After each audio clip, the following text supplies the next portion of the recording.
La palabra salvífica del Señor estará en Efesios capítulo 2 versículos del 1 al 10.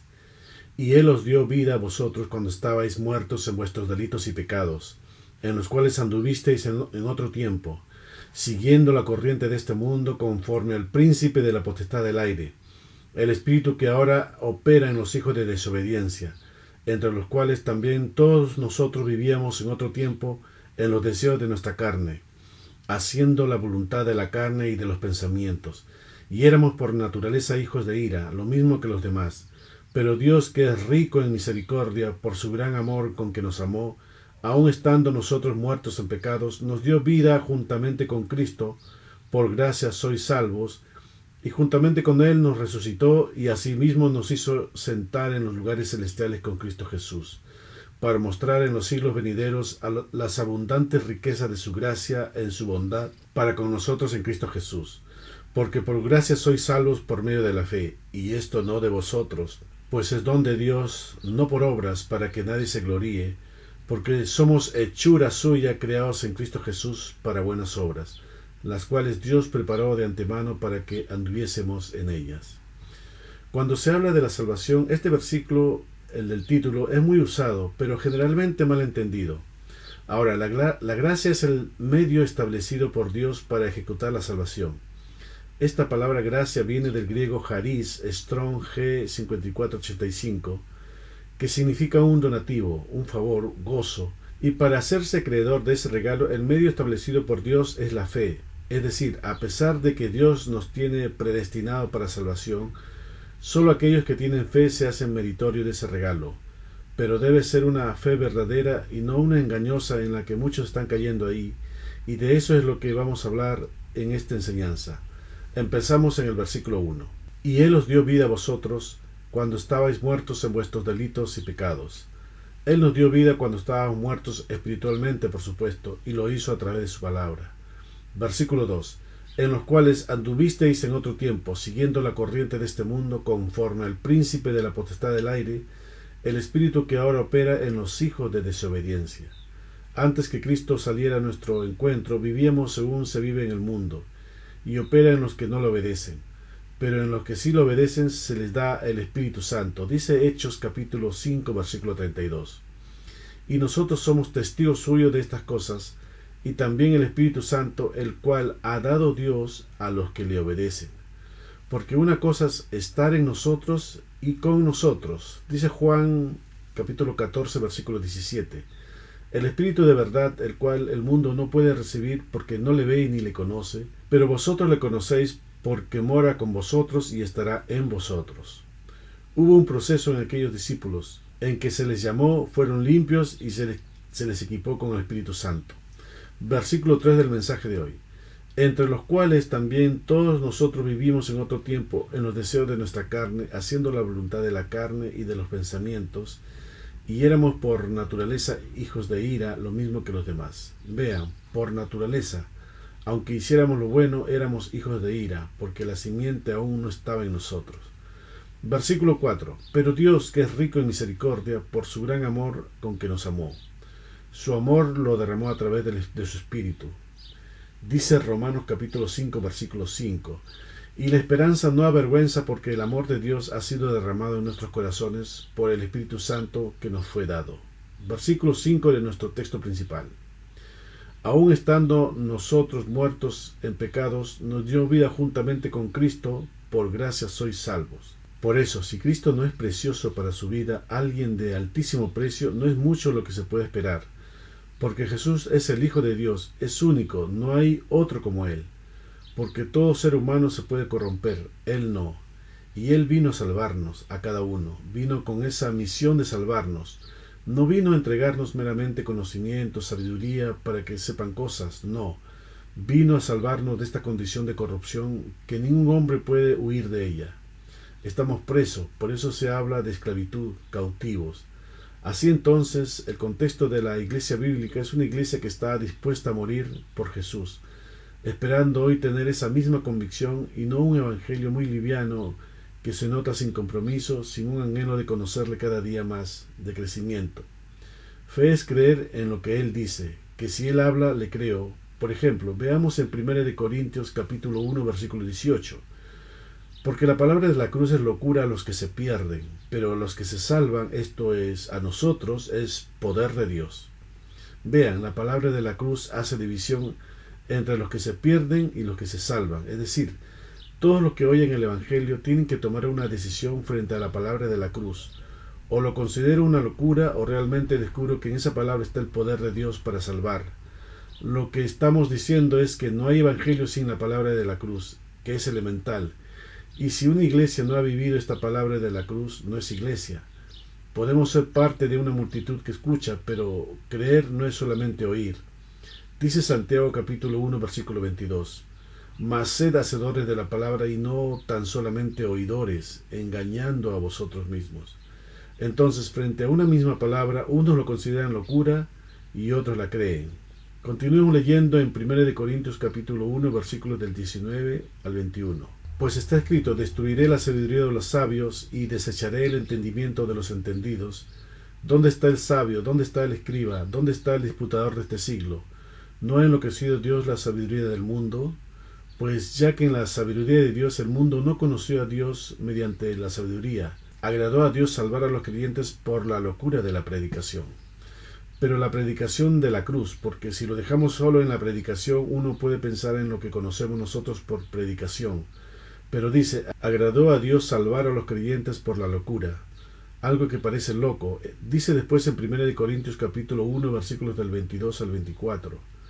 Porque los judíos piden señales y los griegos buscan sabiduría, pero nosotros predicamos a Cristo crucificado. Para los judíos ciertamente tropezadero y para los gentiles locura, mas para los llamados, así judíos como griegos, Cristo poder de Dios y sabiduría de Dios. Así que nos enfrentamos a una palabra en que se le considera una locura, porque no se cree que haya algo bueno en la cruz, algo que es tan despreciable, la muerte de cruz, en donde muchos líderes religiosos dijeron que ahí fue la derrota de Cristo, y la verdad fue la mayor victoria que ha habido en toda la historia de la humanidad, y en al que debemos predicar al Cristo crucificado, en donde se manifestó el gran poder de Dios a todos los que creen. Así que la cruz es lo primero para seguir al Señor, para tener vida eterna. Veamos un pasaje similar en Filipenses capítulo 3, versículos 17 y 18. Hermanos, sed imitadores de mí y mirad a los que así se conducen según el ejemplo que tenéis en nosotros. Porque por ahí andan muchos de los cuales os dije muchas veces, y aún lo digo llorando, que son enemigos de la cruz de Cristo, el fin de los cuales será perdición, cuyo Dios es el vientre y cuya gloria es su vergüenza, que solo piensan en lo terrenal. Cuyo Dios es su vientre porque buscan llenar sus propios apetitos con cosas terrenales y sin Dios. Es decir, estamos hablando de salvación, pero cuando no hay salvación, lo que hay es perdición. Los que son enemigos de la cruz de Cristo están manifestando perdición. La salvación está en la cruz, pero ellos no quieren saber nada de la cruz. Entonces, ¿qué es fe? Es creer. El Señor está diciendo algo que parece terrible. Piensa usted lo que significa ser crucificado, pero Dios diciendo, ahí hay sabiduría. Vamos a Lucas capítulo 14, versículo 27. Y el que no lleva su cruz y viene en pos de mí, no puede ser mi discípulo. Ahora, no es Jesús crucificado solamente, sino el asunto es si quiero seguirlo. Dice entonces el versículo 27, no puede ser mi discípulo, si no lleva su cruz y me sigue. Es un requisito. Nuevamente nos enfrentamos a una palabra de Dios. ¿Lo cree? ¿Está dispuesto a tomar su cruz? Nos enfrentamos a esta división, salvación y perdición. Es decir, si quiero seguirlo necesito pasar por la cruz. Ningún pecador entrará en la presencia de Dios.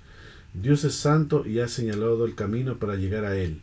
Ha mostrado el camino. Este es el camino para llegar a Dios. No hay otro nombre bajo el cielo dado a los hombres en quien podamos ser salvos. Y ese único nombre dijo, yo soy el camino, nadie viene al Padre sino por mí.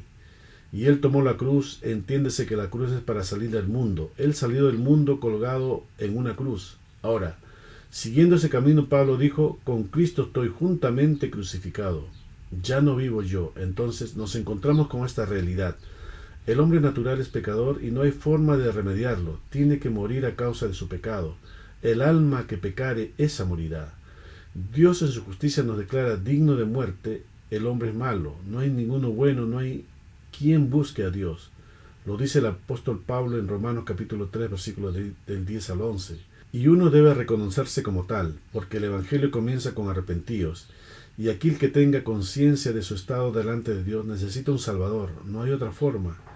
Y entonces el Señor está mostrando la importancia de la cruz. De hecho, el apóstol Pablo dice en Efesios capítulo 4, versículo 22, el viejo hombre está viciado conforme a los deseos engañosos.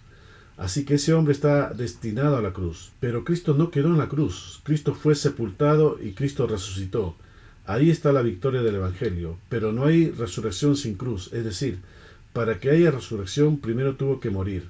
Entonces, para que en nosotros opere el nuevo nacimiento, una nueva vida celestial, espiritual, incorruptible, tiene que haber cruz primero. Y eso uno no se lo puede saltar. Y si quiere seguirlo por otro lado, lo que está siguiendo es el hombre natural y va a seguir pecando porque un esclavo no tiene más que hacer que obedecer a su amo. Y es el pecado el que se enseñorea del hombre natural. Vamos a Mateo capítulo 10 versículos del 34 al 39. No penséis que he venido para traer paz a la tierra. No he venido para traer paz sino espada.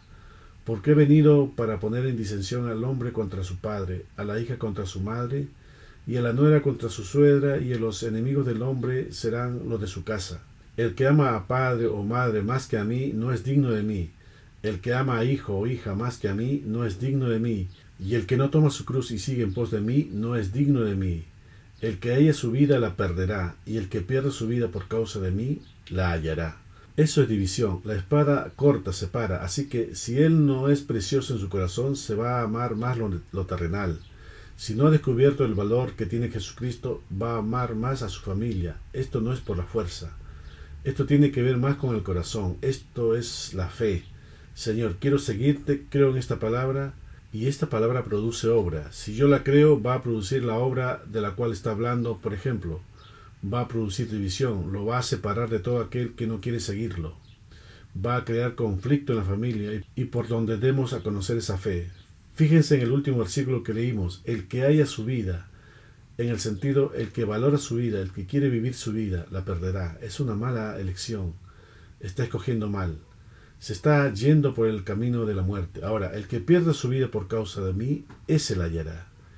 Y todo esto racionalmente puede parecer locura, pero Cristo no está mintiendo, está diciendo una verdad que está oculta al hombre. Él me quiere llevar y solamente tengo que obedecerle, tengo que creerle, y ese es el problema de la iglesia en nuestros días.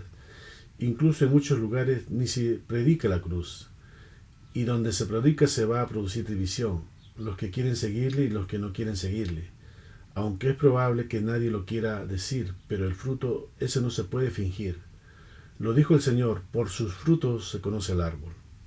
Versículo 6 del texto principal. Y juntamente con él nos resucitó y asimismo nos hizo sentar en los lugares celestiales con Cristo Jesús.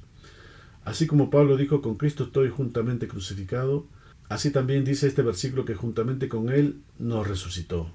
Versículo 7. Para mostrar en los siglos venideros las abundantes riquezas de su gracia en su bondad para con nosotros en Cristo Jesús. Entonces Cristo en nosotros y creciendo es un nuevo hombre para la gloria de Dios. Versículo 8. Porque por gracia sois salvos por medio de la fe, y esto no de vosotros, pues es don de Dios. En este versículo va a estar centrada nuestra enseñanza. Y para empezar vamos a enfatizar lo que mencionamos en la introducción, que para hacerse acreedor de este regalo de la gracia, el medio establecido por Dios es la fe. Y aunque Dios nos tiene predestinado para salvación, solo aquellos que tienen fe se hacen meritorios de ese regalo. Versículo 9. No por obras para que nadie se gloríe. Ahora, en la mente de muchos creyentes, incluso desde los tiempos de Jesús, está el hacer. Dice por ejemplo Juan capítulo 6 versículos del 28 al 29. Entonces le dijeron, ¿qué debemos hacer para poner en práctica las obras de Dios? Respondió Jesús y le dijo, esta es la obra de Dios, que creáis en el que Él ha enviado. Pero de pronto sale esta verdad, no por obras. No tienes nada que hacer, tienes que creer. Porque el hombre siempre ha pensado que tiene que merecer por hacer algo, y lo que necesita es creer. Pero esta palabra creer en el día de hoy es muy diferente a la iglesia antigua. La de nuestros días no vive la realidad de la iglesia bíblica original, la que está en las Escrituras. Lo que sucede es que se aplica en versículos fuera del contexto. Así que primeramente nos vamos a referir sobre la fe. Sabemos que la carta de Santiago trata de la fe que produce obras. Para muchos es una confusión que aquí Pablo dice no por obras para que nadie se gloríe, y Santiago dice la fe sin obras es muerta. Y lo que Pablo dice no por obras es que no hay nada que el hombre pueda hacer para merecer la salvación, porque el hombre no puede dejar de pecar. Si el árbol es malo, tiene que dar fruto malo. Así que por más que uno haga buenas obras, esas buenas obras no pueden borrar la maldad que uno tiene en el corazón. Uno puede hacer muchas cosas buenas, pero esas buenas no borran las cosas malas. Y lo malo en la justicia de Dios tiene sanción, y por lo tanto todo ser humano está destituido de la gloria de Dios, aunque haga buenas obras. Entonces, no por obras para que nadie diga yo me merezco la salvación porque hice buenas obras. Pero ¿qué dice Santiago? Que cuando verdaderamente una persona ha creído, esa fe producirá buenas obras, porque la fe produce buenas obras. Es decir, cuando crees en una palabra, esa palabra va a hacer vida en uno y va a producir la obra que está escrita en la palabra. Y esa es la fe verdadera, esa es la fe que salva. Por eso Santiago dice en Santiago capítulo 2, versículo 14, hermanos míos, ¿de qué aprovechará si alguno dice que tiene fe y no tiene obras? ¿Podrá la fe salvarle? La respuesta implícita es no. Entonces el deber y trabajo de todo ministro es guiar al pueblo del Señor a la salvación. Entonces es necesario hacer ver que la fe que cada uno de nosotros tiene es una fe que salva y no una fe engañosa, que uno cree que cree pero no cree. La salvación es por fe, pero una fe que implica oír su palabra y creerla, obedecerla, seguir en pos de él porque le creo. Lo demás es una fe engañosa donde la fe cree que cree. Ahora, veamos una segunda etapa en el creyente. Veamos en Salmos capítulo 51, versículos del 1 al 12. Ten piedad de mí, oh Dios, conforme a tu misericordia, conforme a la multitud de tus piedades, borra mis rebeliones. Lávame más y más de mi maldad y límpiame de mi pecado. Porque yo reconozco mis rebeliones y mi pecado está siempre delante de mí. Contra ti y contra ti solo he pecado. Y he hecho lo malo delante de tus ojos, para que seas reconocido justo en tu palabra, y tenido por puro en tu juicio. He aquí, en maldad he sido formado, y en pecado me concibió mi madre. He aquí, tú amas la verdad en lo íntimo, y en lo secreto me has hecho comprender sabiduría. Purifícame con hisopo, y seré limpio, lávame, y seré más blanco que la nieve. Hazme oír gozo y paz, y se recrearán los huesos que has abatido. Esconde tu rostro de mis pecados y borra todas mis maldades. Crea en mí, oh Dios, un corazón limpio y renueva un espíritu recto dentro de mí. No me eches delante de ti y no quites de mí tu Santo Espíritu. Vuélveme el gozo de tu salvación y espíritu noble me sustente. Esta es la experiencia de un creyente, el rey David, quien escribió este salmo, quien reconocía sus rebeliones, pero es una palabra que muchos prefieren ocultar. David necesitaba ser lavado después del traspié que tuvo, y el Señor nos lava con sus mandamientos. Desde un principio nos va santificando. Vamos a Salmos capítulo 24, versículo 3. ¿Quién subirá al monte de Jehová y quién estará en su lugar santo? Aquí habla del lugar santo, el templo, no en Jerusalén, porque ahí no hay templo. El Señor habita en su iglesia espiritual. La iglesia del Señor es santa. Para ser parte de esa iglesia necesito lo que dice Salmos capítulo 24, versículo 4. El limpio de manos y puro de corazón, el que no ha elevado su alma a cosas vanas, ni jurado con engaño.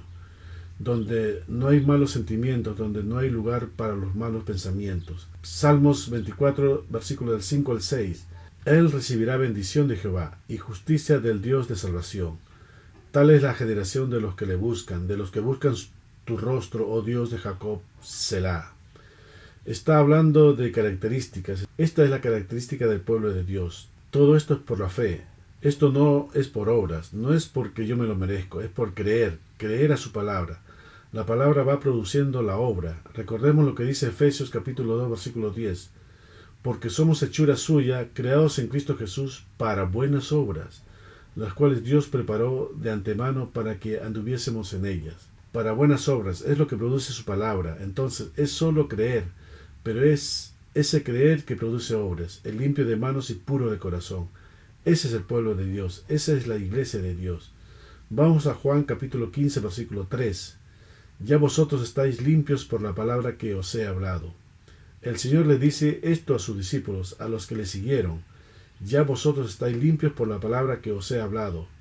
El Señor limpia a sus discípulos con la palabra, con los mandamientos. Entonces, Uniendo todo eso, vamos a Juan capítulo 14, versículo 15. Si me amáis, guardad mis mandamientos. ¿Qué hacen los mandamientos? Lavan el corazón. Así que si es verdad que lo amo, voy a guardar su palabra. Su palabra va a ser algo valioso para mí, importante. Juan capítulo 14, versículos del 16 al 17 dice: Y yo regaré al Padre y os dará otro Consolador para que esté con vosotros para siempre.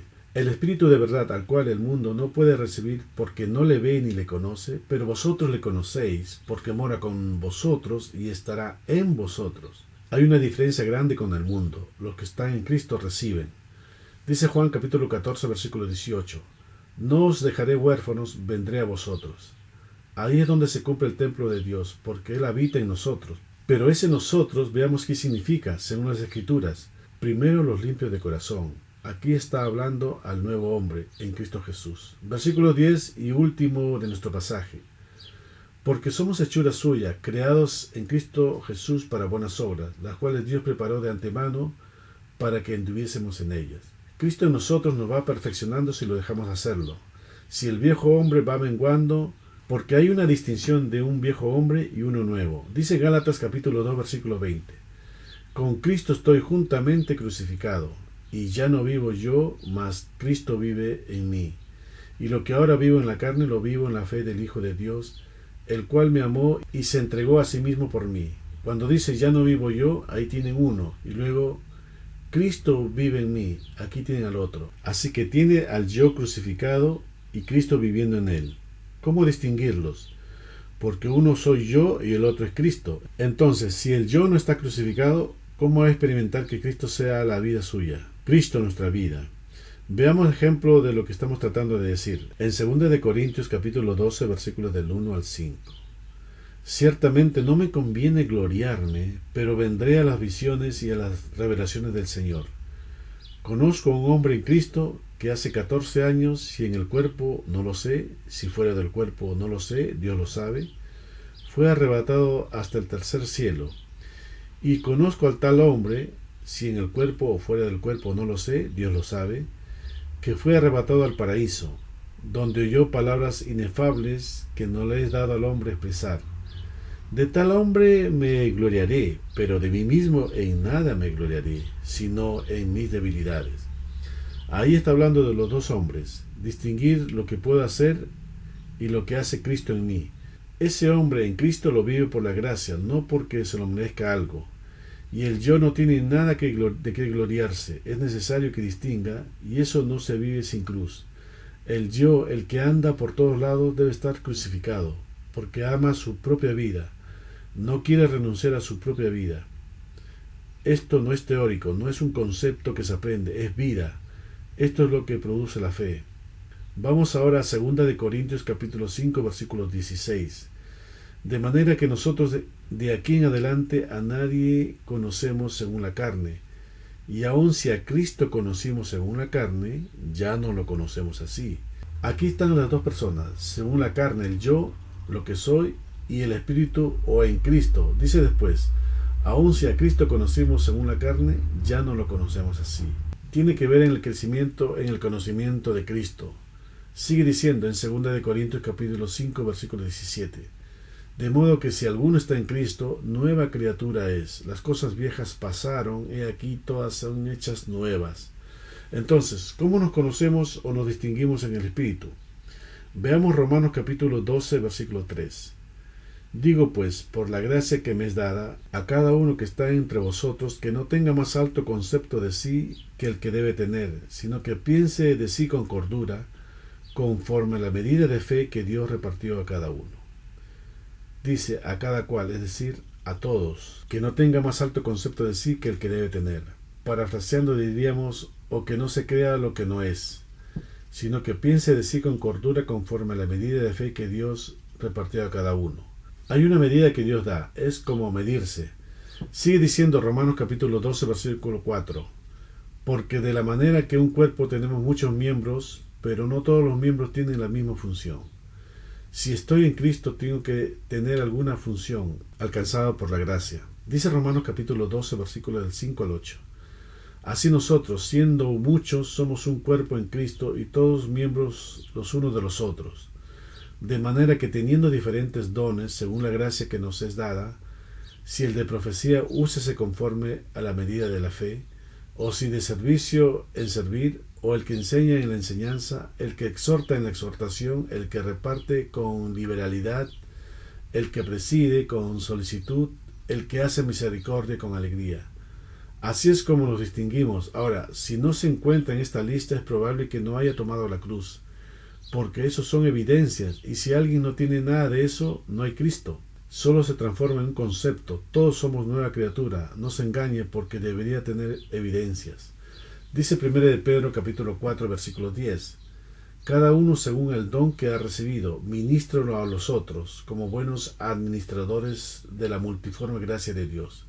Dice cada uno, y si está en Cristo ha recibido, y esto tiene que ver con la cruz, tiene que ver con lavamiento, y tiene que ver con recibir el Espíritu Santo. El Señor les ha prometido el Espíritu Santo a los que le aman, a los que guardan sus mandamientos. Vamos al libro de los Hechos en capítulo 2, versículos del 1 al 4. Cuando llegó el día del Pentecostés, estaban todos unánimes juntos, y de repente vino del cielo un estruendo como de un viento recio que soplaba, el cual llenó toda la casa donde estaban sentados, y se les aparecieron lenguas repartidas como de fuego, asentándose sobre cada uno de ellos, y fueron todos llenos del Espíritu Santo, y comenzaron a hablar en otras lenguas, según el Espíritu les daba que hablasen. Primero, el capítulo 1 nos dice que estaban reunidos aproximadamente 120 creyentes, y en el capítulo 2 dice que estaban todos en una misma condición, unánimes, juntos. Son dos características. Una cosa es estar juntos, otra cosa es estar unánimes, en un mismo sentir. Dice después que estaban todos llenos del Espíritu Santo. La realidad de esa iglesia era que estaban lavados por la palabra y llenos del Espíritu Santo. Vamos a 1 de Corintios capítulo 12 versículo 13. Porque por un solo Espíritu fuimos todos bautizados en un cuerpo, sean judíos o griegos, sean esclavos o libres, y a todos se nos dio a beber de un mismo Espíritu. Pablo en este capítulo 12 está hablando de los dones espirituales. Ese es el tema que está hablando en el capítulo 12. Y muchos se toman de este versículo para decir que todos estamos llenos del Espíritu. Y eso es falso porque está sacado de contexto. Porque en la iglesia original todos eran llenos del Espíritu Santo. Hoy día no. ¿Y cómo se forma el cuerpo de Cristo? Porque hay diversos dones. Así como un cuerpo tiene ojos, tiene oído, tiene boca, tiene pies, son distintos miembros y sirven para distintas cosas. Cada uno tiene una función diferente. Entonces, cuando vemos en 1 Corintios capítulo 12, versículo 27, vosotros pues sois el cuerpo de Cristo y miembros cada uno en particular, esto indica que cada uno tiene una particularidad diferente a la otra. Dice 1 Corintios capítulo 12, versículo 28, y a unos puso Dios en la iglesia, primeramente apóstoles, luego profetas, lo tercero maestros, luego los que hacen milagros, después los que sanan, los que ayudan, los que administran, los que tienen don de lenguas. Una diversidad de miembros, pero todo esto lo hace el Espíritu Santo. Entonces, ¿cómo conocer a este hombre en Cristo que se manifiesta a través de una gracia que le ha dado el Espíritu? Para eso se requiere todo el camino que hemos hablado, la cruz, el lavamiento y ser lleno del Espíritu Santo. Amén.